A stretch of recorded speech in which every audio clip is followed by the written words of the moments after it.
আসসালামু আলাইকুম ওয়া রাহমাতুল্লাহ। আলহামদুলিল্লাহ ওয়াসসালাতু ওয়াসসালামু আলা রাসূলিল্লাহ আম্মা বা'দ। সম্মানিত দর্শক, মহিলাদের জন্য নাক এবং কান ছিদ্র করার ব্যাপারে হাদিসের আলোকে মুসলিম উম্মাহর ফকিহগণ কি মত প্রকাশ করেছেন সেই বিষয়টি এখন জানাবো ইনশাআল্লাহ।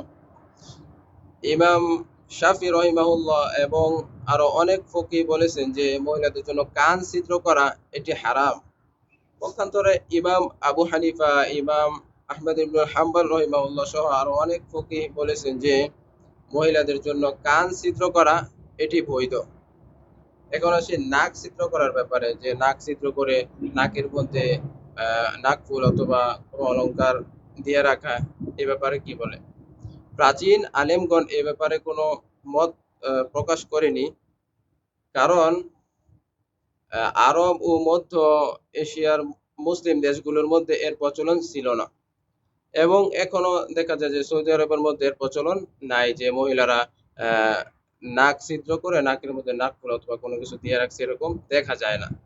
তো আশা করছি বুঝতে পেরেছেন।